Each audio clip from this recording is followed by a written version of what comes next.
Hi, everyone. It's Krista Mashore here. Are you ready to be fired up? Because if you are, you better be. We've got Sandra, and she is a firehouse author of multiple best-selling books. She's, helping women and men across the nation who are entrepreneurs just crush their business, and she is absolutely a philanthropist. So you know that she speaks our language. How you doing, Sandra? Thanks for being here. Oh, it's so great to be with you, Krista. How great for us to spend this time together, huh? I know. I appreciate you. So you were hard to book. I mean, you're a busy lady. No, you know what? Aren't we all? I mean, honestly, right? If we aren't, we've got some things to work on, because that's the goal. That's very true. One of my good friends always says, there's somebody who's busier than you are and is able to get things done. So I really appreciate your time with me. I'm actually, I love that. That's such great advice. I think the same thing. I always think when I'm wondering, kind of like what I could be doing differently. To your point, Krista, I often think about there are people way more successful and way more quote unquote busy than me that's accomplishing a lot more. So what is it that I'm not doing, right, that I can get in better alignment? So true. And they have the time. So we need to make the time. Yeah. We are creative of our own destiny. I love how you very much say, where energy goes, where focus flows, and believe it. So tell us a little bit about yourself. What do you do? How are you here to serve? We want to hear all about you.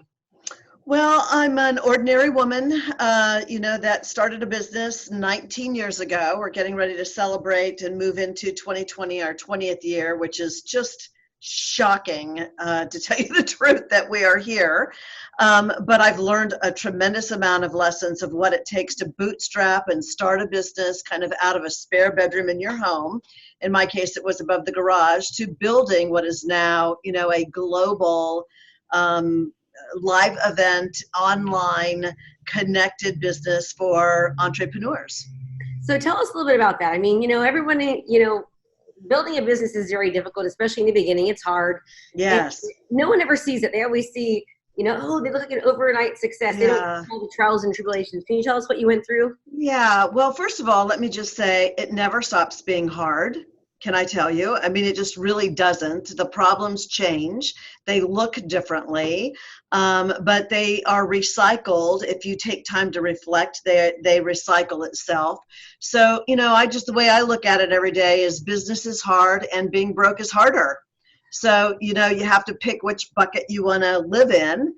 And I've just chosen the bucket that says, I'm going to be successful, because the first declaration, I think, in all success is saying that it's true for you, that you are deserving of running a successful business, and you don't need to know the answers right now. You don't have to have all the answers before you act. You have to have the fundamental belief. You have to surround yourself with really great people that you can bounce ideas off of and get their opinions, and still choose sometimes to take action contrary to what everybody else says. But I just, I believe that success isn't for the chosen few, but it is for the few who ultimately choose it. And so I started my business when I turned 40. So I'm giving away my age because I want people to know that it's never too late. You don't look it. You are just gorgeous, gorgeous, gorgeous. You're sweet. Well, so are you. Takes one to know one. But I started it. My children were very small. So my son was just 4 years old, my daughter turning 9. So I went through those early years of still having a child at home, etc. And, I just kind of, struggled my way to, where I am now. I had an idea of something that I struggled with. Now, some people pick businesses, as you know, Krista, on something they're really good at. Like maybe someone would say that's listening, I'm really good at creating websites, and so I'm going to create a website business. I picked something I was rotten at. And I thought, if I could crack the code and get this to work for me, I know that there are millions out there like me. I know there are millions of people that are not comfortable in crowds, that are really great having one-on-one conversations like you and I are having right now, but maybe not comfortable, on a big stage in front of a room, or, or an online event with thousands of people. It's funny because that's now in large measure the life I live now. But I was so scared of all of that, and I just did not like networking. So I thought, what is it that I don't like about it?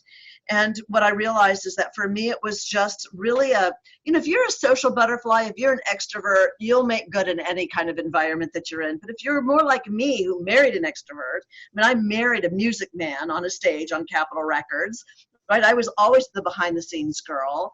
And I thought, but that didn't mean I wasn't smart and I wasn't confident. I just wasn't comfortable in groups and crowds. And a lot of it was my upbringing and that kind of thing, raised by a single mom from Mexico, and a brother that was 13 months older than me, who had a major heart condition, who didn't sleep well. So when he did sleep, it was always about, shh, be quiet, don't wake up Ricky, all of this stuff.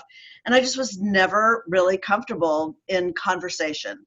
So I created a structure and trademarked what it would be like to go to a networking event where everybody's voice gets heard, where everybody has an opportunity to say who they are and what they're about and who their ideal customer is and what their biggest business struggle is that they need to overcome and how it is that they need to surround themselves with better access to ideas, to information, to leads and customers. I thought, if I could do that, oh my gosh, I'll just not only make it more effective for the people that are naturally comfortable in groups, but I'll make sure that those of us that aren't have that opportunity to share who and what they're about. And that's how it started. And so now you've created this huge movement. I mean, you're like global and yes. super, super big. Yes. Started from very humble beginnings. I read your biography. I know that, you lost your parents early on. You lost your brother very early on. And it's been difficult for you. And you still choose not to let those circumstances create your outcome, but yet you've decided to create your own outcome and be the survivor that you are. So you nailed it, Krista. Your history doesn't determine your destiny, kind of thing. That took a while for me to work through. I'm going to say it wasn't a natural thing for me. I mean, my undergraduate degree is in organization psychology. I think that many people, not all, but it was true for me. A lot of times, those of us that go into psychology have our own work to do. That's our track. Industrial psychology. I know, I'm in progress constantly. Right. And that's why I love coaching. That's why I have coaches. I belong to a mastermind. I am a coach. I mean, I just feel like you just always need to put yourself in environments where you're holding up the mirror, because I promise you, as you grow your business, I mean, it sets to zero in some ways in terms of you're going to get opportunities and you're going to not only jump on, but to take risks on that are going to trigger, I can tell you, old thinking, right? And, so to manage all of that, you've almost got to manage your mind. At least I do. Like everyone, I manage, relationships and staff and independent contractors and, a household and all of the things that you manage. You got to put yourself on that list. That's why self-care to me is not selfish, as the cliche goes. It's not about me first. It's just about me too. Yeah. Right. So I mean, right now my business is growing very, very rapidly. Yeah. And there's times where I just feel like just get this. And then I have to, and I think I'm different than most people. I'm not sure why, but I have the ability to kind of like push through it. But most people don't have the ability to push through, and they feel like they are just getting crushed, like there's a huge rock on top of them. Yeah. How do you help people that feel that way? Because as you're growing, as you're developing, obviously the universe wants to hold you back because, I know I'm meant for great things. So I'm getting all these obstacles getting put in my way. And I just sometimes want to go, oh, it was easier before. I should keep doing this. How do you help people to get past that part where they're at? Well, a fundamental understanding, I think, don't you? And that is that the person that you are today is not the version that you're going to need to become in order to take your business to the next level. So that version of your big dream requires a different person than you are today. And the good news is you can simply grow into that if you give yourself permission. But if you hold on to the old ways, I always say that's lazy. I mean, that's the lazy way of trying to make everything fit. And we've got such information, examples, and data of companies who try to do that. The Kodaks of the world, right? The Toys R Us, the Blockbusters, the Motorola, and the list goes on, right?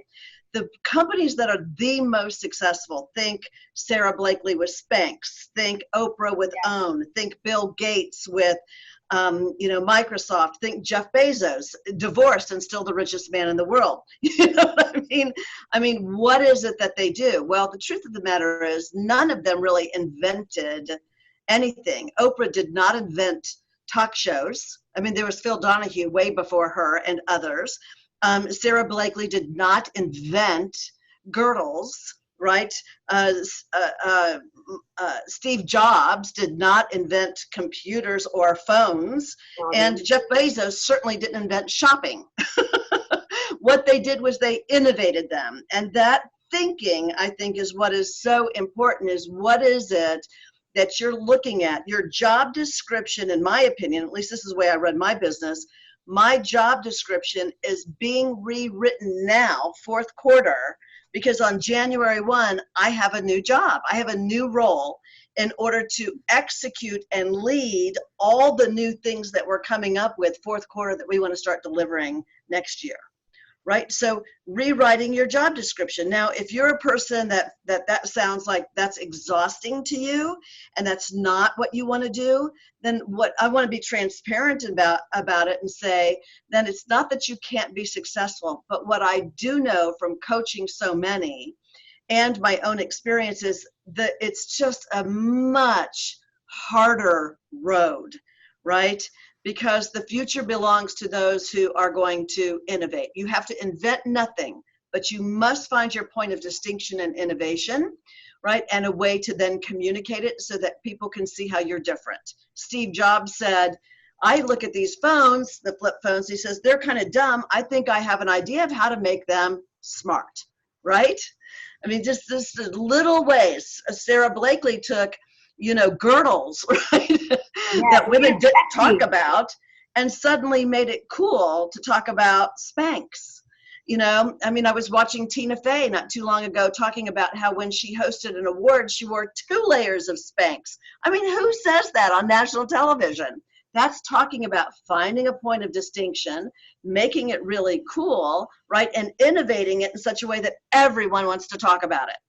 It's so true. There's nothing new. I mean, all the books you read, Think and Grow Rich, I mean, Tony Robbins, all these great innovators, it's the same concepts that are being retold over and over again, that are resonating with different people, and that you're utilizing and taking to reach your tribe, which you obviously have. I mean, women are, it's definitely the era of women.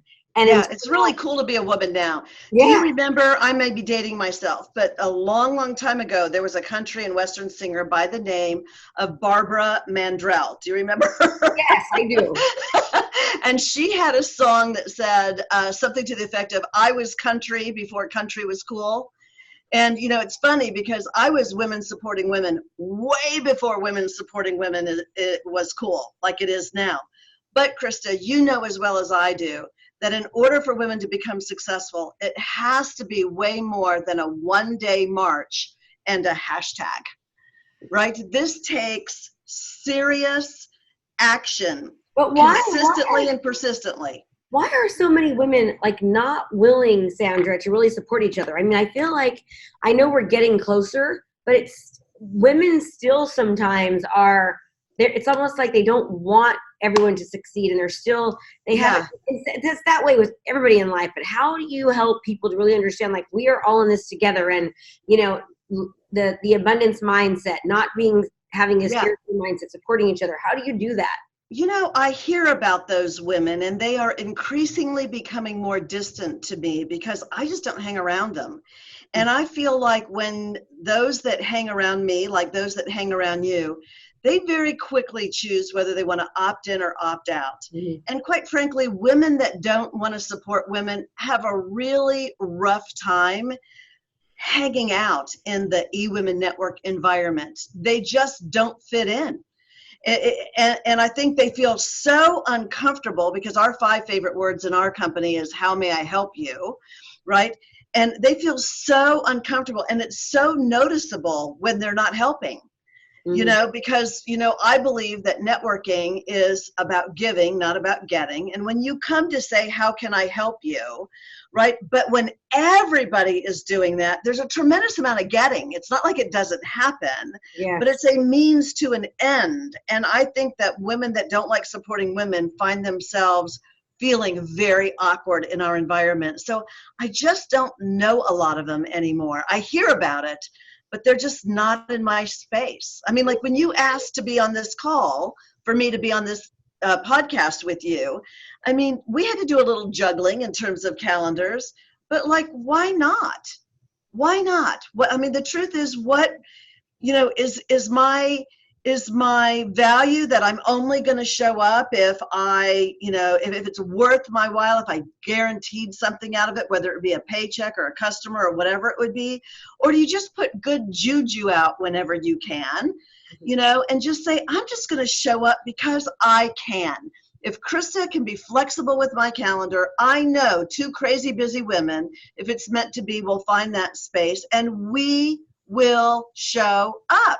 And you just do it because you can. You help people because you can. My mother used to say, giving really isn't giving until you can help someone who can truly never pay you back. Otherwise, it's quid pro quo. You scratch my back, I scratch yours. That's not giving as much as it is just the real test. How many times do you show up and help people who can't pay you back?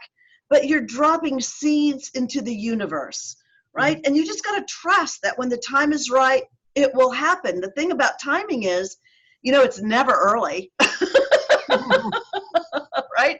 It's always right on time. And, you know, at some level, you just have to have some faith, right? Faith is taking a step towards something when you can't see the rest of the stairs. You just trust, right, that it's there. And I've just learned that I wasn't taught that in school, and I certainly wasn't taught that in corporate America. But entrepreneurialism, as you know, is a different environment. And the cool thing is you can test different things that you've heard about and try them. And I've just learned it is a beautiful way to live. It's so funny. I didn't know that your tagline was, how can I help you? In my company, it's how can I serve you? Like, how there can you go. That's our tagline. We believe, like, the more you give, the more you get. And that's not what we give. It just happens, you know, instinctively. I just had a company-wide meeting today, and I was just telling my company, like, we're growing so fast. And, you know, and it's because I attract my people that work with my team members. They are servants. They love to help people. They want to see people grow. And you just don't see that so much. But as you're saying, like, you know, you're repelling the type of women that aren't that way. We are doing the exact same. And it's such a great place to be. And I feel like many companies, they miss that. Like, it's so nice to serve and help people, watch them grow and see them serve their communities and make a difference. And it's like this movement we're trying to create. And I see other people. And I think for us that want to grow quickly, or when our customers are telling us they want to grow quickly because they are aligning with us, it's very dangerous. And I think women suffer from this more than men, although there probably are some men that fall into this category. I just don't know very many of them. And that is that we get so caught into convincing people. You know, we get so caught up in trying to rescue them and bring them along, when what that does is takes our eye off the ones that are saying, pick me, I want to be part of it. Let's move, let's go. And it really slows down our success. And I think a big lesson I've had to learn is to stop trying to convince people who are committed to misunderstanding me, right? Make myself available to those that I get them and they get me, and we're like, let's go, right? And just trust that some will and some won't, and so what? And someone's waiting. And sometimes if you look at that very old, in fact, I've got it on my board, I look at it every day as a reminder, but there is this bell curve around innovation, and it talks about the early innovators are the ones that make things happen, and then the early adapters, they're the ones, like for the iPhone, that are like, they already know what the next features are going to be, you know, in March. They're like, already know, right? And then there's the early majority. Those are often the people that, you know, either stand in line, you know, for the doors to open so they can be the first ones to buy, or they know they're going to get it within the first 30 days. And then there's the late majority, and then there's the laggards that never will. And your greatest growth is understanding that you need to be the innovator, the first to market, in whatever it is that you're offering. And then you want to spend your time with the early adapters and the early majority and allow others to figure it out on their time. You can't speed up someone else's commitment and need to stall. And it's really important to understand that. I think sometimes too, women, I think we're still trying to convince ourselves at times. Yeah.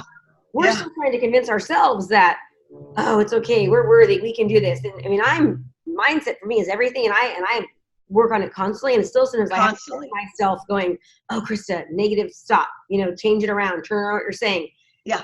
Don't let that fear hold you over. And I think for women, a lot of times it's more difficult because we have always been second or third or fourth, right next to our husbands, our children, our church, I can keep naming everything. Right.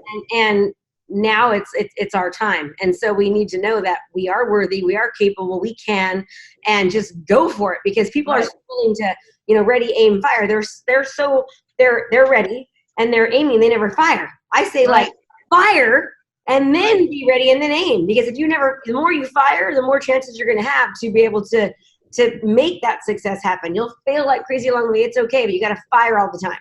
Yeah. I couldn't agree with you more. I look at my greatest successes, and they are the ones that I have jumped on before I was ready. Mm-hmm. And I felt that, it's kind of like that. I always call it the clutch, when you get presented with an opportunity and your initial reaction is yes. And then you feel that clutch like, uh-oh, maybe I better call and make sure I've got coverage for the kids, or let me check my calendar and make sure, like, you can't change something on your calendar, or, you know what I'm saying? We find ways to justify our hesitation.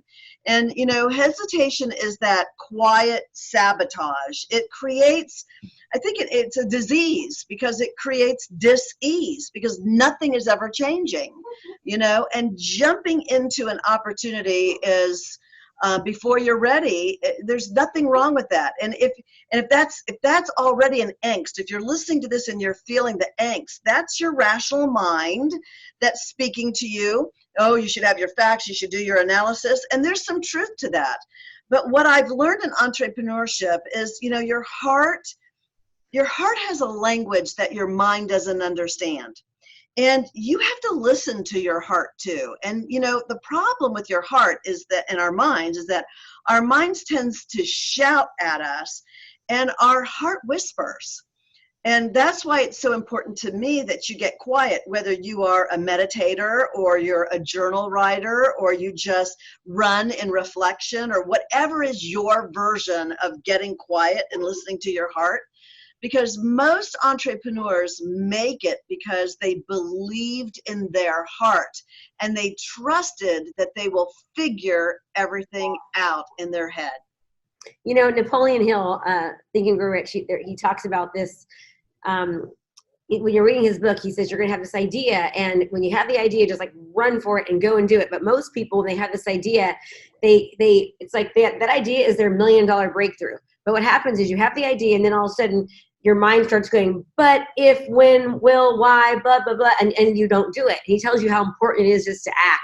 Yes. And I remember reading that and just going, Krista, act. Like, don't let all this BS in your head and your sense keep you from going, because you were like 3 feet from gold, and it's so true. And I know it's easy, like people listening to this are thinking, oh, Krista, it's easy for you and Sandra to say this. But no, it's not easy for us at all. Like, I'm foster home, group home, juvenile hall kid. For me, it's like, I should never, ever want to act. But taking that advice from somebody else has more, more sense, knowledge, experience, wisdom. Yeah. ACT itself stands for action changes things. Mm-hmm. And if you want things to change, act on it. Act on it. The road to hell is paved with good intentions. A lot of people have really good intentions, but they never take action. There's a difference between choice and decision. People might choose to do something and then be in indecision and never really act on their choice.